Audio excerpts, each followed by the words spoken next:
Hey, Warrior Saints, good morning. Happy Monday. Welcome to our Crucifixional live stream. Glad to have all of you beautiful people in. Wow, I'm the book is out. It's been doing marvelous. I think it's great. I'm so humbled and thankful to all of you beautiful people who have participated. For those who don't know, our first book is out called The Way of the Warrior Saint, How to Live a Crucifixional Life. You can get it on Amazon. If you visit warriorsaints.org/book, you will see a little bit about it, and you'll have the direct link to Amazon. Just a very quick heads up on Amazon. I'm irritable because I don't understand how Amazon works, but the price of the book is not, it's $17.95. I mean, that's the price of the paperback. But for whatever reason, Amazon is moving it around. I don't understand how that all works. At any rate, if you search in there, you can get it for the regular price. We appreciate you people. Anyways, the other funny thing about it was they say you can get used copies for da-da-da-da-da. You know how Amazon does that. There are no used copies. The book is just released. So I don't get how it works, but it is what it is. We thank you guys for getting it. Another very quick announcement is that this Sunday at 5 p.m. Pacific, 8 p.m. Eastern, I've been very blessed to join my fellow classmate, my brother priest, Father Evan Armatas, on his podcast, Orthodoxy Live. And what this is on Ancient Faith Radio is every Sunday night he does this. The guy's amazing. They call in, ask him any question, and he gives it a shot to answer the questions from our perspective of faith. And he invited me to go. I said, absolutely, I would love to. I've done it before, and it was a blast. So you can join us. All of the info is below there on how to get to Orthodoxy Live. I would also encourage you to make sure you watch that or listen to that pod every Sunday, but also get Father Evan's book. He's got the guy's amazing, unbelievable. He's been very gracious to me. I can't, I don't know what else to say, except that we will now roll into our lesson. And I've been thinking a lot about it's a hyper volatile time, right? We all know that. And everybody's consumed with politics and so on. And Jesus drops a bomb on us today in the gospel that we hear from chapter 12 of Mark. And so to set the context, the Scribes and the Pharisees in the Gospel of Mark, they're irritable with Jesus because he's saying things that are revolutionary to their stronghold on the psyche of the people. And he says to them, they ask him when they come up to him and they want to tempt him. They're going to okay, let's see what this guy's got. And in Mark 12, they bring him a coin, money. And they said to him, all right, teacher, we know that you are true and you know everything and you're the wisest one. What is it telling us? Are we supposed to give our money to pay taxes to Caesar or do we not? Should we not pay the taxes?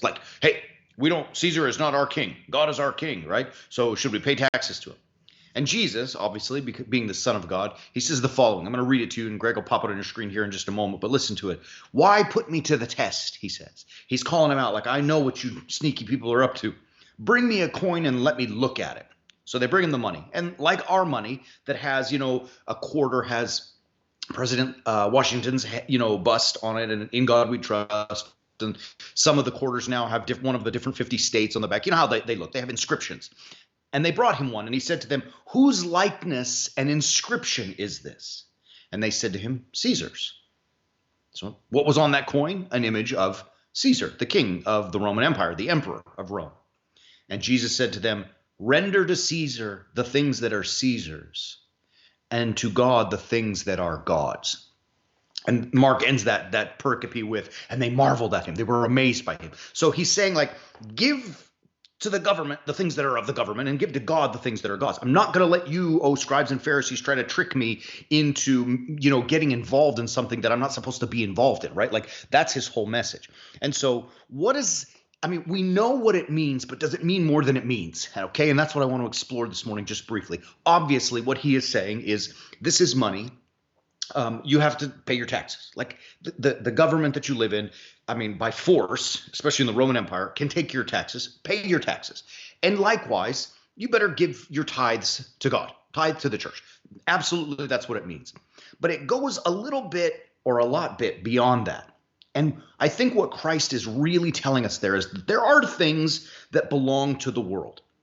And it's okay to give them to the care and the trust of your earthly leaders. And there are things that are divine, things that are above and beyond, things that belong to God. And don't you dare take these things and give them to your earthly leaders to decide. And I mean, there's two levels to that I see. And the first is like, there are certain things in our world, in our country. Let's talk about the United States for just a brief moment. There are certainly things that we give and trust to the care of our president, our governors, our senators, our congressmen and women. I mean, like, there are certain things like taxes. I mean, as much as, I hate to pay taxes. I mean, I guess we all hate to pay taxes. Those are things that are decided by our government, the military. Right? Like, they establish a military force and establish our borders. Those are things that belong to the government. Like, how do we relate with other nations, right? With the Secretary of State, and how does he or she deal with, foreign relations and all that kind of stuff. Those are things that are appropriate and necessary that our government take care of for us. Marriage, abortion, I mean, those are God issues, right? Those are not things that belong to the state to make those decisions for us. I mean, think of marriage as a sacrament, right? I mean, that's the idea of marriage. You can get married civilly. You can have a civil union for tax purposes and people to come together. Many people marry, without outside of the church. They just need the legal paperwork. That's great. Do that. Change your name, Social Security, all that kind of stuff. But the word that's a sacrament marriage, right? That means, like, I have been at thousands of weddings. In fact, we celebrated a beautiful wedding last night. I didn't marry anybody. God marries them. It's the presence of Christ in between that man and woman that makes that marriage a sacrament. That's a God thing. We don't need to let the government tell us what marriage is and how to define it, right? I mean, you see how that works. The same with abortion. Like, it's a hot topic, obviously a hot button topic.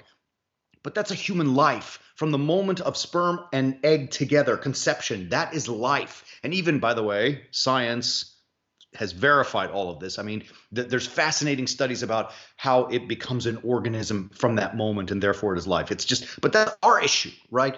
And so to have that decision being made in the world, it's not, it doesn't belong to the government. It belongs to God, right? That's a statement, especially as warrior saints, that we have to be willing, and I would even say ferociously defensive of, that there are issues that belong to God, that belong to his teaching given to us through the church. And those are things that, look, we can't relinquish them. Like, it's one of those things that we say, well, it's not my fight. Well, it's bigger than me. And well, it's already been decided. Look, Jesus is telling you pretty clear, give the things that belong to the government to them. Give Caesar what's his due.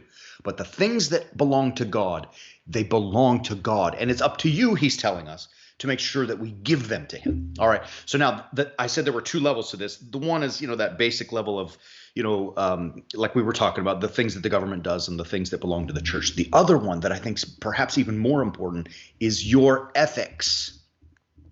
Your moral system, your moral code, your values, what you believe, right? And I don't mean what you believe as far as who is the best team in the NBA. I don't mean what you believe as far as, how much taxes should we pay? Those are not things I mean. I mean the belief in your mind and in your heart about your values, your ethics, and your morals. Who gets to define those? Who or what is the reference for what we believe? Now, what we've been tempted with today is to allow Caesar to define our moral code and our moral system. I mean, Caesar's trying really hard and has really, unfortunately, for the last, I would say at least 50 years, maybe probably even more, has been a parent figure. The government has been a parent figure for us. And with that, they are giving to us and forcing upon us and guilting us and shaming us and canceling us to accept their ethic as truth, as the morality that we should abide by. And I think what Jesus is saying to us is, I know what Jesus is saying is, son, daughter, I decide what is moral, ethical, what your values are. God decides. Do you understand that? And so when I know you understand that, right? So when we think in terms of morals and values and ethics, it's important for us, and I used the word earlier, I'm going to use it again, to be ferocious in defending that my belief system, my values, my ethics are not defined by anyone or anything outside of God himself, outside of Jesus Christ, our Lord, who gives God's ethic to us, right? And it's important that we remember that, because look, it's very easy to let that slip and say, oh, well, the world is saying all this kind of stuff. Be careful. You got to be on your toes. And remember what, and I would say who defines our ethics and our morals can only be God, not anyone else in the world. Give Caesar his things, but give God your heart and your mind, right? To be defined and molded, formed by his ethic, by his value system. Now, obviously, this is a very simple thing for me to say in a few short minutes on a vid. However, it's sometimes challenging to try to figure out, I mean, what is that? All right, teach that to me. I'm glad that you're looking there. I'm glad that you're hungry for it. I know, excuse me, I know that so many people there's a renaissance. I can feel it. We recognize the chaos of Caesar. We see it. We don't want it. We want to come back to some semblance of normality, of health, and people are hungry for it. And they recognize that to do that, we must be spiritually focused and minded. And we call that becoming a warrior saint. So I want you guys to know that we're here to help you do that in your search, in your struggle. I mean, we're doing it in our own lives, right? The Warrior Saints team is doing that. We invite you to join us. I mean, really, it's a simple thing. It's just simple. Join us. There's no other way to say it. There's nothing else I need to say. And we're here to help you do that. Visit us at warriorsaints.org. Now, when you get there, you're going to see two things that are really fun and exciting that we want to talk about and share. One of them is, as we said at the beginning of the episode, our new book is most recently, our new book was launched. Get it today. We want everyone to get it. Get it. We're so excited about it. It's fun. Like it's a pretty simple, easy read written for general audiences. It is not deep. I am not that smart. It's just here's some practical wisdom from Scripture, from God himself, on how to live our lives and our ethics and our morals, not according to Caesar, but according to Jesus Christ and his teachings. The second thing you will see is the Way of the Warrior Saint library, which you can subscribe to. It is an online teaching video library about how to live a crucifixional life, how to be those ferocious warrior saints who respect and honor and abide by the things that are Caesar's, but give proper due, proper homage to God himself, right? So it's just there. Join us. We ask you, as always, please do us the kindness, shares, likes, subscribes, ring the bells, all that good stuff. We appreciate that stuff. It really does help us. Remember, this Sunday, 5 p.m. Eastern, 5 p.m. Pacific, 8 Eastern, we will be joining Father Evan Armatas on Orthodoxy Live. You can see that info there on your screen, or you can just visit ancientfaith.com and find his pod. It's fun. It's a call-in show. So what that means is you guys can call in. They will blast the number. You can call in and speak to us directly, ask us questions. We'll have a conversation. We look forward to it. It's a blast to do it. Thank you. Be safe. Have a great day. We will see you again tomorrow for our Crucifixional live stream. Have a great one. Be safe. Remember, your ethics, what you believe, what is valuable to you, should only come from God himself. If you keep that in your mind and in your heart, you're on your path, on the beginning of the path to becoming a warrior saint. Love you, beautiful people. Until tomorrow, as always, keep walking on the way of the warrior saint.